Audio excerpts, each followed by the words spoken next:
Olá, muito bom dia para você. Cerca de 5 mil moradores de Patos de Minas estão com as vacinas contra a Covid-19 atrasadas. Por isso, será realizado um mutirão para aplicação de doses no próximo sábado em 6 postos de saúde na cidade. Os alvos são pessoas vacinadas até 5 de outubro. E a previsão do governo de Minas é que o pico de novos casos seja nesta terça-feira, com registro de quase 50 mil. Daqui a pouco os detalhes e mais. Escola Agrícola está com inscrições abertas para cursos técnicos. Final de semana com presença de pré-candidatos ao governo mineiro em Patos de Minas. Futebol. O RT perde o segundo jogo e vai para a lanterna da competição. Técnico se desculpa com o torcedor que critica a atuação da veterana.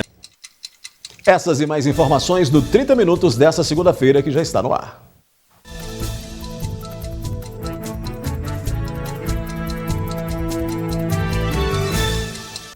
Estão abertas inscrições para os cursos técnicos nas áreas de agronegócio e agropecuária na Escola Agrícola em Patos de Minas. Os interessados também receberão uma ajuda de custo. Está interessado? Pois é, o repórter Rafael Ribeiro tem mais informações. Ao todo, são 120 vagas para os cursos técnicos aqui da Escola Agrotécnica de Patos de Minas, popularmente conhecida Escola Agrícola. As pessoas interessadas podem fazer a inscrição através do site. Esses cursos são ofertados através de um programa do governo federal, do Ministério da Educação. Eu vou conversar com o Weston Tavares, ele é diretor da Escola Agrícola de Patos de Minas e quem está apto a fazer a inscrição para esses cursos. Bom, Rafael, então essas 120 vagas elas podem ser pleiteadas por alunos que estão cursando o ensino médio ou que já concluíram o ensino médio. Então a gente salienta que não existe um limite de idade, que não existe uma especificidade para isso, né? A gente pede que o aluno ou ligue aqui na escola para fazer uma pré-matrícula e vindo até a escola você vai estar pleiteando a sua matrícula e depois a gente vai fechar isso direitinho, trazer seus documentos aqui, né? São 2 cursos, são agronegócio e agropecuária. É importante lembrar, Weston, que as pessoas, para fazer a inscrição, elas podem estar ou não cursando o ensino médio, né? Isso, exatamente, Rafael. Ele pode ter concluído o ensino médio ou ele pode estar cursando, né? Vamos imaginar, o aluno está lá na escola normal, está fazendo o 2º ou 3º ano do ensino médio e pode vir se matricular e fazer esse curso técnico. Ao final de 1 ano e meio, 3 módulos, cada módulo são 6 meses, ele vai sair com esse diploma, né? Tendo o aproveitamento necessário, claro, ele vai sair com esse diploma de técnico em agronegócio ou técnico em agropecuária. Existe uma distância entre a área central e aqui a Escola Agrícola que preocupa muito os alunos, mas para isso o governo federal também pensou nessa situação com ajuda de custo, né? Sim, exatamente, Rafael. Então os nossos alunos aqui, devidamente matriculados, ao final desse processo, ele vai ter uma ajuda de custo em torno de R$ 400 para que ele possa usufruir dela para deslocamento e para alimentação também, que é importante a gente ressaltar. Muito obrigado pelas informações. As pessoas interessadas podem entrar no site que aparece no seu vídeo, entrar em contato para tirar qualquer tipo de dúvida através do telefone ou até mesmo vir aqui à Escola Agrícola para conhecer as instalações, ver todo esse espaço, que é um espaço que é onde as pessoas vão aprender conhecimento teórico e também prático, já que existe aqui gado, plantação, vai ser a mão no livro e a mão na massa.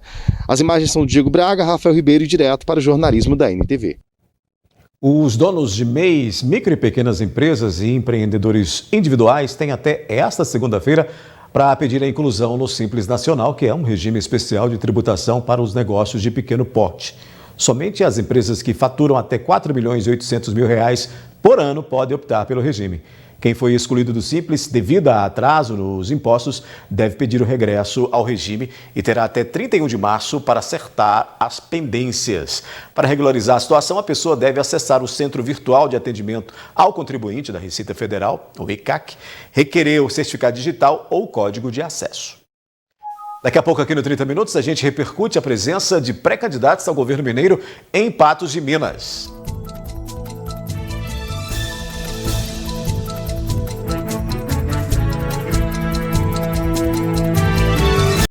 A política movimentou o final de semana em Patos de Minas. No sábado, o prefeito de Belo Horizonte e presidente da Frente Mineira de Prefeitos, Alexandre Calil, um dos nomes cogitados para a disputa do Executivo Mineiro, se reuniu com políticos locais. Um dos assuntos discutidos foi os reflexos da pandemia. Alexandre Calil, prefeito de Belo Horizonte, fez uma palestra cujo tema se chamava Os municípios mineiros na era da pandemia, o agora e o depois. Ele começou dizendo que a saúde se trata de investimento e não de privatização. Saúde é investimento. Outros assuntos também foram debatidos. Além de abordar sobre a privatização de hospitais públicos, Calil se mostrou insatisfeito com a administração da Copasa e da CEMIG durante a palestra. Copasa é uma concessionária. E se tiver fazendo mal feito, pé na bunda dele. Porque tem fila de gente querendo a privatização da água da cidade desse tamanho. Alexandre Silveira esteve presente na palestra para falar sobre o cargo de senador que assumirá em breve e quais são as suas pretensões durante o mandato. Agora vamos para lá para poder, com mais vigor, defender os interesses nacionais. Nós sabemos que a vida das pessoas piorou muito. O abismo social aumentou, a fome é muito grande, é uma realidade, isso não é uma retórica.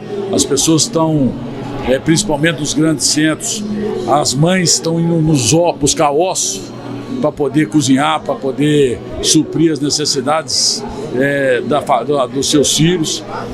Precisamos de fazer compreender a economia nacional de que a prioridade é o combate à fome, é diminuir esse abismo social, buscar desenvolvimento. Aqui em Patos nós estamos numa região progressista que muito contribui para Minas e para o Brasil. Calil conclui a palestra pedindo com que os mineiros mantenham as esperanças e com a frase, abre aspas, não está bom, fecha aspas, se referindo à situação do Estado. Tá aí, tá bom, tá.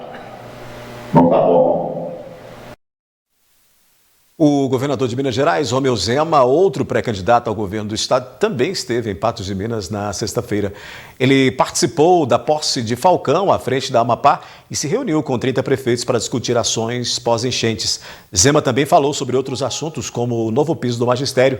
O percentual de reajuste foi anunciado semana passada pelo presidente Bolsonaro.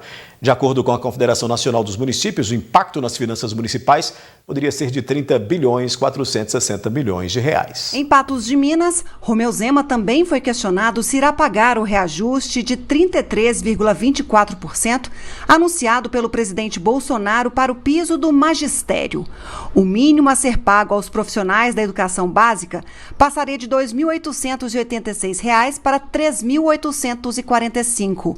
O governador mineiro primeiro disse que Minas já paga esse valor e depois que não deve dar o reajuste total. Pelo que me consta, o estado de Minas já paga hoje um valor que se aproxima desse novo piso. Vai ser necessário sim fazer alguma recomposição, mas talvez não nesse valor total, porque o piso em Minas já era mais próximo desse novo piso. A Confederação Nacional dos Municípios recomenda que os prefeitos corrijam o piso salarial com base no Índice Nacional de Preços ao Consumidor, o INPC, medido nos 12 meses anteriores ao reajuste, a mesma forma que corrige o salário mínimo. O índice encerrou 2021 em 10,16%. Já aqui no 30 Minutos, o secretário de Saúde de Minas prevê pico de novos casos da Covid-19 para esta terça-feira no estado. E Patos de Minas fará mutirão de vacinas no próximo sábado, de olho nos 5 mil casos, nas 5 mil doses, com doses em atraso.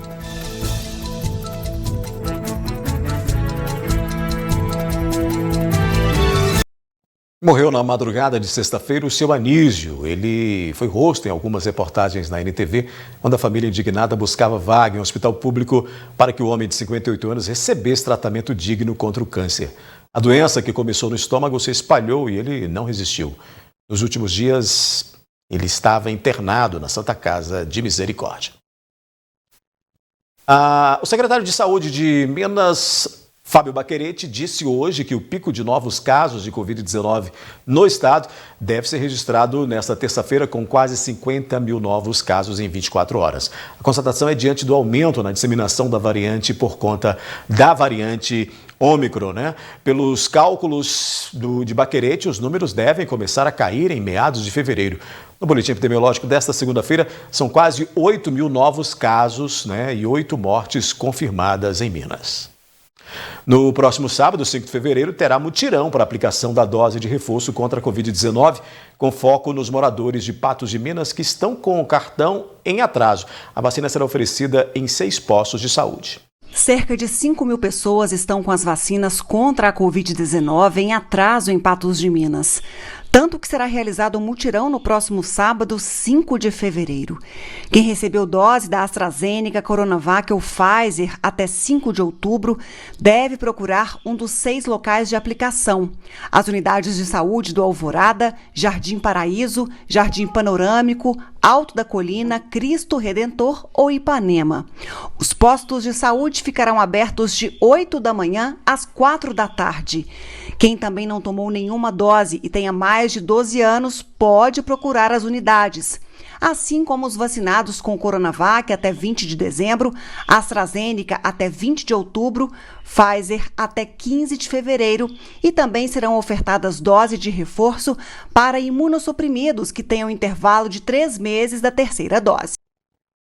Tem previsão do tempo agora aqui no 30 Minutos. Choveu forte durante a madrugada e há previsão de mais precipitação e com alerta. Veja os detalhes. Previsão do tempo. Oferecimento New Color. Se você pensa em trocar seus óculos, já sabe onde ir, né? Para o Alto Paranaíba e Noroeste Mineiro, alerta vermelho do IMET para chuvas fortes e trovoadas isoladas no último dia de janeiro. Em Patos de Minas, a máxima prevista para esta segunda é de 27 graus. Já na terça, a temperatura varia de 20 a 28 graus. Em Rio Paranaíba, vai de 19 a 26 graus nesta terça-feira. Em Lagoa Formosa e Coromandel, de 20 a 27. E em Lagoa Grande, varia de 22 a 30 graus.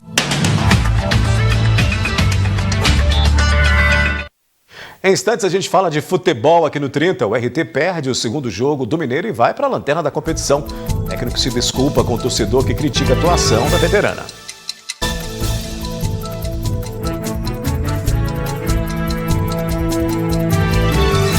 Cuidar da saúde é prioridade para a maioria, por isso a Clínica e Laboratório Mais Exames prioriza sempre pela qualidade e preço justo para você realizar todos os seus exames e consultas com os melhores profissionais. Excelência no atendimento e no resultado rápido e seguro. Agende já a sua consulta, horários disponíveis nesse mês de fevereiro. Consulta com clínico geral, oftalmologista, cardiologista, dermatologista, ginecologistas e outros especialistas. Exames cardiológicos também com valor especial. Ligue já no 3814-1616 ou no 99862-1616 e agende já o seu exame e ainda concorra a vários prêmios, do show de prêmios que está aí na sua tela, que irá acontecer aqui no 30 Minutos no dia 10 de fevereiro. Não perca! A gente agora fala de futebol, A URT perdeu por 3-1 contra a Caldense diante da sua torcida. Essa é a segunda derrota do Trovão Azul, que perdeu para o Cruzeiro por 3-0 na primeira rodada do Mineiro. O técnico da veterana se desculpou com a torcida. O primeiro tempo foi de chances boas para as duas equipes. Aos 8 minutos, a torcida do Trovão Azul até achou que o primeiro gol viria, mas o lance não teve boa finalização. Depois, aos 16 minutos, foi a vez dos visitantes quase balançarem a rede. A URT ainda teve novas oportunidades, com pelo menos 2 escanteios, mas também sem finalizações. O primeiro gol veio da equipe adversária, aos 29 minutos e 50 segundos. Chute certeiro do camisa 8, Ícaro. Mesmo com a pressão sobre o time de casa, o primeiro tempo passou zerado para o Trovão Azul, que ainda foi pego de surpresa com mais um gol da Caldense aos 2 minutos do acréscimo. Bola chutada pelo camisa 11, Douglas Esquilo. Fim do primeiro tempo, 0 para o RT e 2 para a Caldense. De volta do intervalo, a equipe do Trovão Azul veio com um pouco mais de pressão sobre a equipe adversária. O técnico Fajardo também apostou nas 5 substituições de uma só vez para alavancar o time numa partida mais apertada. E os ânimos se elevaram aos 15 minutos do segundo tempo, quando Ferrugem, camisa 2 da URT, marcou o único gol da equipe. Mas o que era para ser uma esperança de virada de jogo ficou por aquilo mesmo. Até chegar aos 39, 40 minutos, quando uma jogada errada do goleiro Jairo resultou na expulsão do atleta.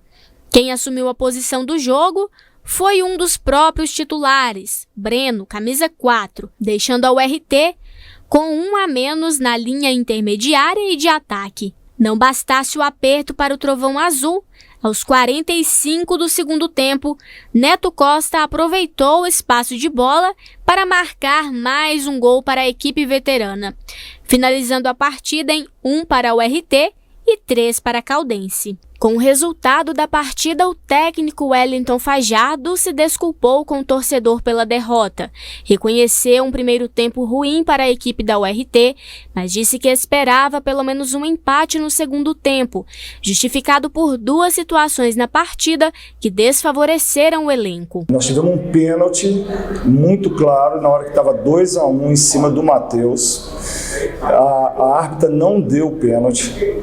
Houve um lance de contra-ataque. Ela deu cartão amarelo para o nosso goleiro. Aí o quarto árbitro chamou ela, falando, olha só, o quarto árbitro que falou que era para ser vermelho, sendo que ela explicou na hora para o jogador da Caldense que não deu vermelho para o Jair porque o Nininho estava na cobertura, por isso que dava amarelo. E aí o que acontece? Ela vai tomar uma decisão acertada dela por uma decisão errada que o quarto árbitro acabou, eu estava ali perto, eu vi ele comunicando com ela. Além disso, a equipe também teve poucos amistosos, o que para o técnico foi algo também negativo para o time. Mas, com as primeiras partidas do campeonato, ele acredita já reconhecer o que precisa ser melhorado até a partida contra a Patrocinense. Eu acho que vai servir de muito conteúdo para que a gente faça esse jogo lá contra a equipe da Patrocinense.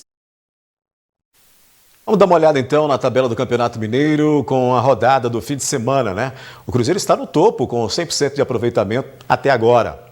Na sequência, também com 6 pontos, vem a Caldense, mas tem menos gols do que a equipe estrelada. Em terceiro está o Atlético com 4 pontos. Já o RT é lanterna da competição. Foi a única equipe que até agora não conseguiu pontuar no estadual. A gente continua falando de futebol porque ainda sobre a partida da URT em casa, o que era para ser um retorno animador da torcida aos estádios, né, ou ao estádio Osama Maciel, terminou com vaias e xingamentos. O torcedor do clube não ficou nem um pouco satisfeito aí com o resultado da equipe. Depois de praticamente uma temporada inteira sem poder acompanhar o time do coração nos estádios, o Osama Maciel pôde finalmente receber sua torcida na partida deste domingo entre o RT e Caldense. Nas arquibancadas, faixas da torcida organizada Poeira Azul. A fumaça sinalizava o desejo dos torcedores por uma vitória do time da URT sobre o adversário, após uma derrota por 3 a 0 na primeira rodada do Campeonato Mineiro. Mas o que começou com uma torcida animada, com direito a tambores e muita cantoria, terminou em vaias e gritaria contra os jogadores do clube.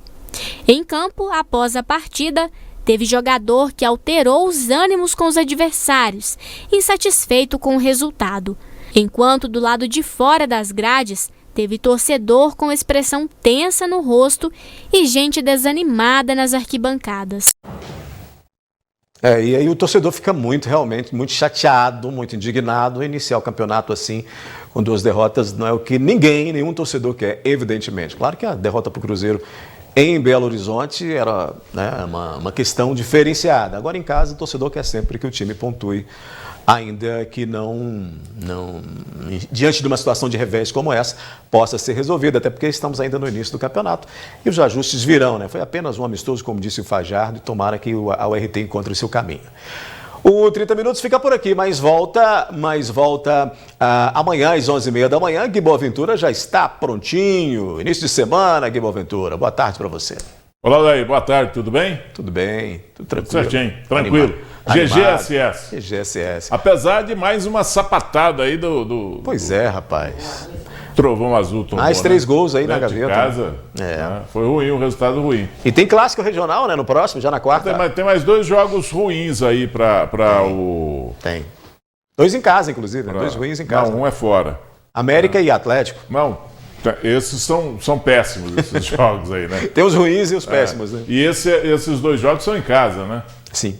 Então, os péssimos também são em casa. Nós temos aí na quarta ou quinta-feira, não sei. Quarta agora tem a Patrocinense, né? Patrocinense lá em Patrocínio. Clássico regional. Patrocinense tem que ganhar também, está na Bacia das Almas. Depois, no outro jogo, no final de semana, é o Uberlândia aqui. Né? Mais outro clássico, né? Mais um clássico, mais um jogo ruim, apesar de que o Uberlândia é freguês da URT aqui. Historicamente, né? O tabu historicamente a URT sempre se deu bem em cima da URT aqui. Mas depois pega Atlético e América. É complicado esses 2 jogos aí. Difícil, né? Difícil. Num campeonato curtinho, né? Como esse. São um campeonato de 11 jogos, né, Dé? É complicado, é muito complicado esse campeonato mineiro. Mas enfim, vamos torcer porque a URT se recupere. E para ela se recuperar, ela tem que começar a recuperar agora na quarta-feira contra a Patrocinense. Tem que ganhar, não tem esse negócio de ir lá para pegar um bom resultado, não, tem que ir lá e ganhar da URT, da Patrocinense. Nessa situação, empate fora de casa não é um bom resultado. Não é um bom resultado. Em outras situações, porque a Patrocinense também está lá na ponta da tabela, né? Invertida. Sim. De cabeça para baixo. É outro time como que a URT. Está em situação complicada também.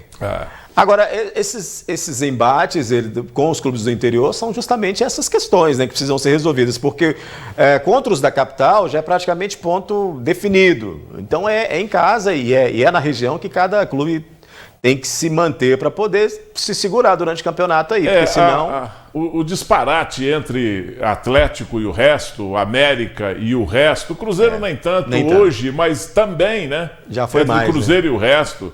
Então, hoje, e o América está forte também, está um time forte, né? Então, Atlético, América e Cruzeiro, exatamente nessa ordem aí, é parada indigesta para qualquer time do interior. E o confronto para quem quer chegar em quarto lugar, em quinto lugar, que seria com Caldense, seria com Uberlândia, né, seria com Tombense.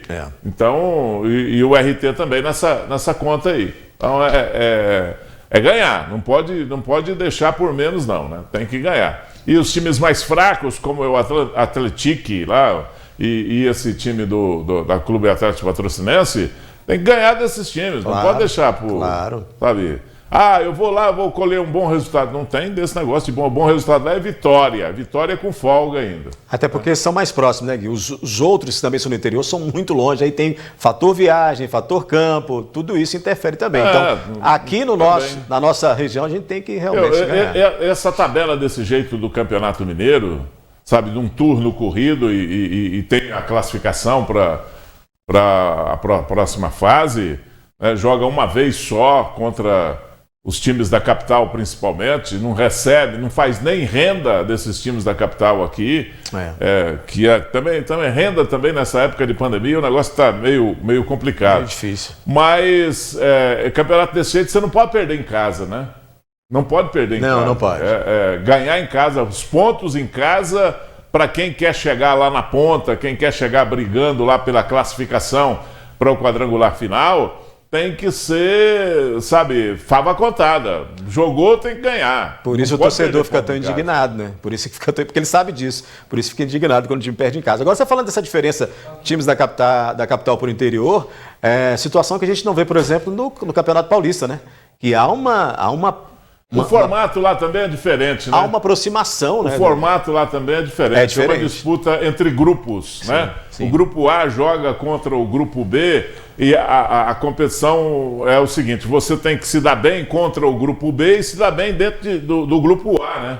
Você não pode perder ponto é ruim, porque se você tem duas concorrências, o time que você joga e o time do seu próprio grupo.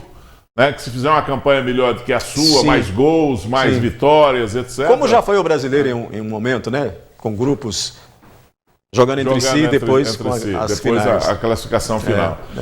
Mas o Campeonato Paulista, ele é bem equiparado, apesar de termos lá Corinthians, Palmeiras, São Paulo, mas você tem os times do interior que são muito fortes. O melhor campeonato do Brasil, né? O melhor campeonato do Brasil é o mais equiparado. É o Campeonato Paulista, sem dúvida nenhuma, mesmo porque a Federação Paulista de Futebol investe e ajuda muito os clubes do interior. O contrário do que acontece em Minas, no Rio de Janeiro, seja lá onde for, time do interior é só para fazer número mesmo. O que não deveria ser assim, porque você não incentiva o esporte fazendo isso, né?